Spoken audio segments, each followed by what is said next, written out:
Peace. Yo, dog. See through me lens. So empty in this airport. This isn't caring. Which way do I go?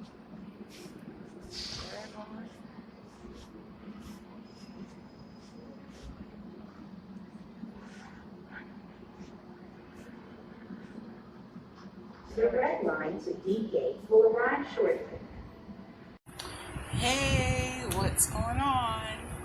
Today is Wednesday, August something. I don't really know what the date is, but it's Wednesday. I am actually on my third day here in Jamaica. And basically what I want to do is just do a little quick cap about the process, the traveling process, and how that went for me, and maybe possibly what to expect. So first things first, within, I want to say, about 5 days of your trip, you're required to do a travel authorization on the Jamaica travel website. You go to that website, you put in your travel dates or whatever the case is and your accommodations. There's going to be different rules set for how or where you're staying. So if you're going to be staying in a hotel or a resort, they actually have a specific tourist corridor that's set up. I believe it's per resort. So they expect you to stay quarantine on the resort or quarantine in the specific corridor that you're going to be going to. I believe there's also a few Airbnbs there that are selected as approved. I don't know that part. Then they have a section for returning residents. So if you are returning and actually a resident of Jamaica, they have special quarantine rules for you as well. And then I believe that's 14 days. And then if you are staying with a resident or somewhere within neighborhoods or whatever, within the parishes, then that's also a 14-day quarantine. So, for example, my trip is a total of 13 days. And I am staying at my boyfriend's within regular neighborhoods. So even though my trip is only for 13 days, I have to be quarantined that whole entire time. We did notice that the quarantine pretty much, it covers leaving outside of the neighborhood. So they want to make sure that you're staying inside of your dedicated area, if that makes any sense. Because once we had we ended up having to go, I needed to go to the bank and to go to the market so we can grab some groceries. And when we went to the bank, I got this notification that outside of the tourist corridor, I started freaking out. It just tripped me out because I was like, oh my gosh, please don't let them come get me or anything. But we kind of got back quickly. Definitely quickly. And if anybody's watching this, I did make sure I had on my mask. I wasn't trying to be around other people, nothing like that. So it was nothing that I was trying to do or be around. I was trying to follow the rules, y'all. Trying to follow the rules. Don't get twisted. So it was quiet in the airport for the most part. JFK, my flight, I left from Las Vegas about 11 p.m.-ish, midnight-ish is what time the flight left. But I was in the airport from 8 p.m. on until the time that my flight left. And it was quiet inside of the airport, so empty. I've never seen McCarran look like that. So that was ooh, I only recorded a little bitty piece of it, so not enough to really flip out or write home about.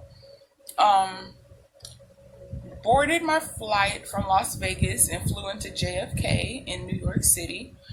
And New York City's airport was it wasn't crowded, but there were definitely more people inside of there, but it was less people than normal. I've been in there before, and it's been insane with as many people that travel through there because it's a popular hub. But yeah, there weren't as many people as normal. They did have a few more things open, I noticed, but only in running to my connecting flight because I was barely there 30 minutes. My layover, like we got there early, we landed early, so my layover allowed me at least to stop by the restroom and then catch a breather, and then we boarded the plane. So from JFK, first of all, okay, let's talk about the airline I flew. I flew JetBlue.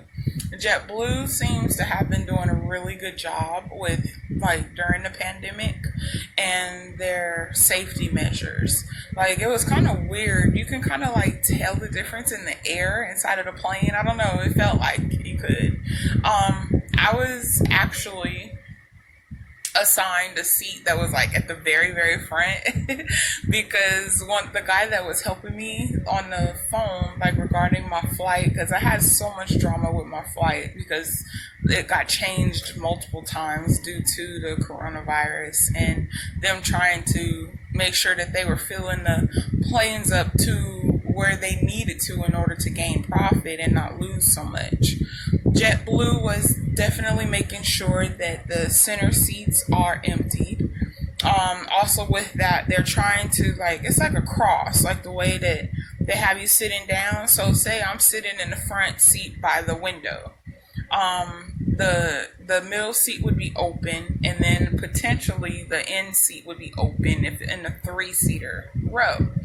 Then on the row next to me, what they would try to do is like sit a person in the middle and then like skip over and do whatever, try to alternate going backwards. But there really weren't that many people on the plane, so I didn't have anybody in the row with me, and the lady that was sitting behind me, she was assigned the middle seat, but she ended up sitting at the window seat. And then you have to keep your mask on. They hand out bags that had like a little bottle of water, and I actually have the bottle still. See the size, like it's very small travel size. So I had the bottle of water.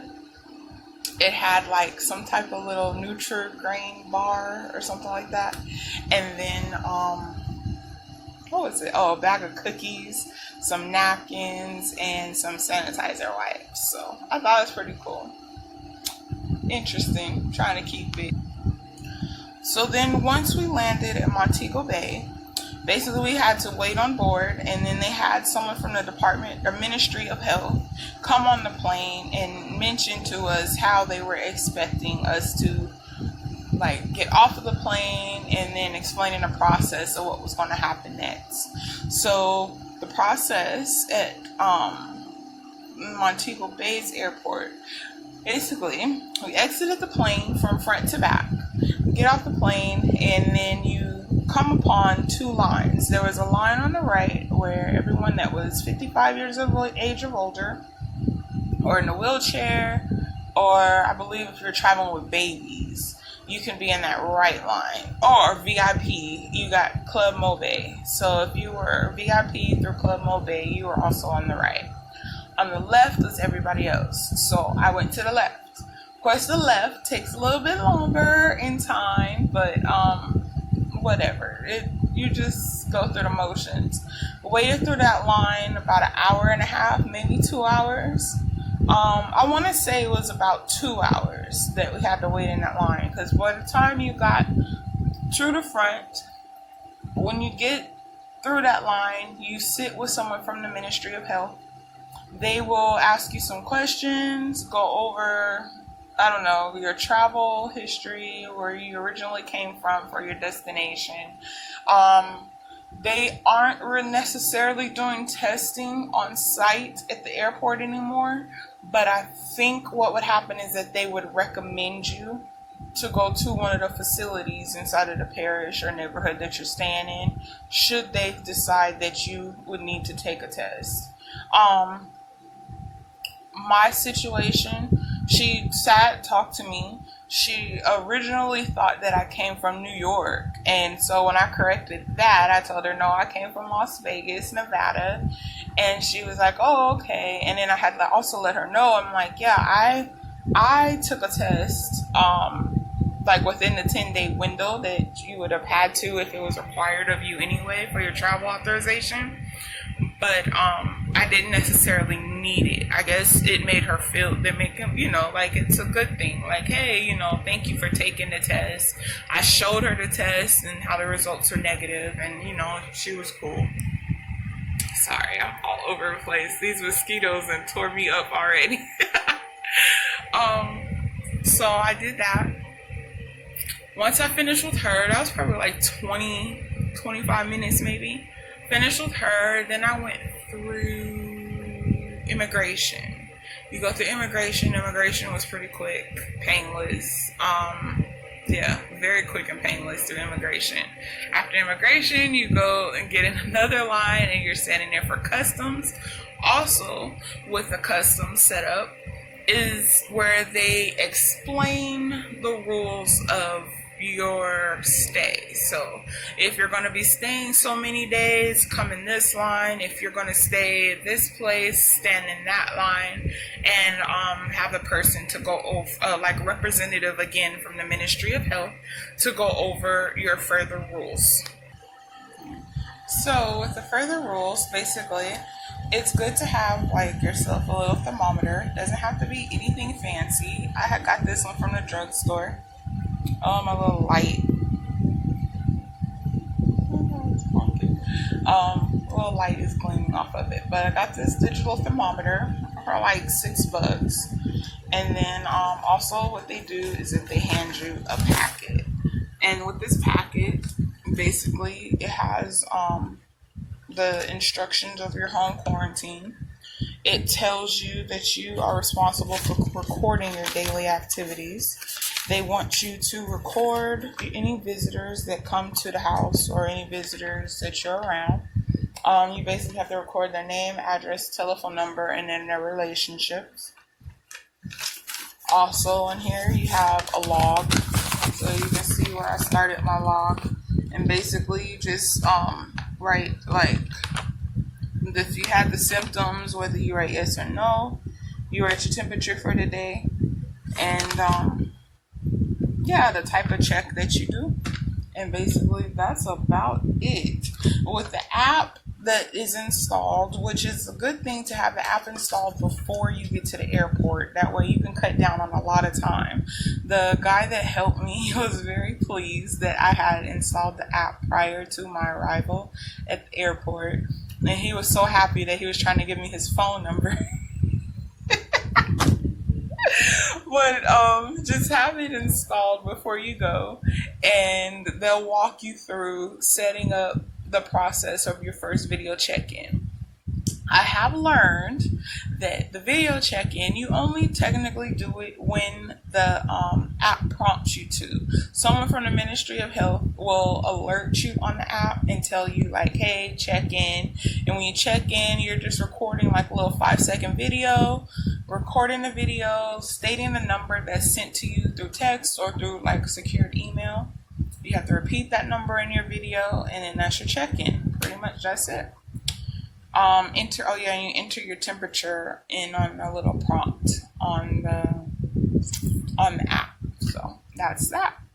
All in total, probably say be prepared to spend at least a minimum of 3 hours coming out of the airport, because by the time I even got to my luggage, it was about a good 3 hours.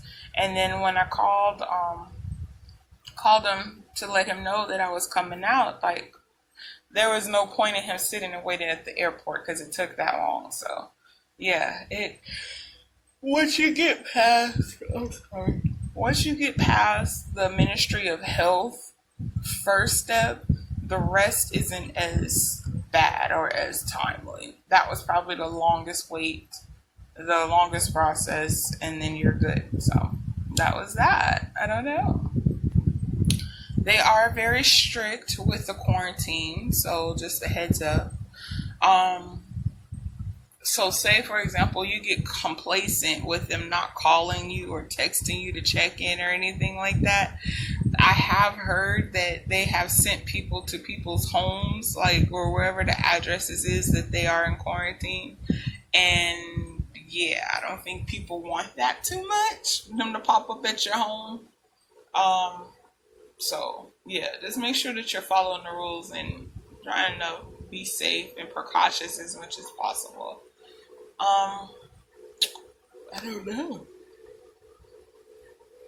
Oh, I'm sorry. I thought I had paused. I'm tired. I'm sorry.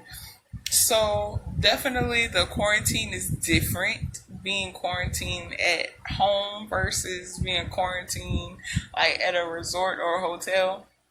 Being quarantined at a resort or a hotel, you at least have some amenities around that you can engage in.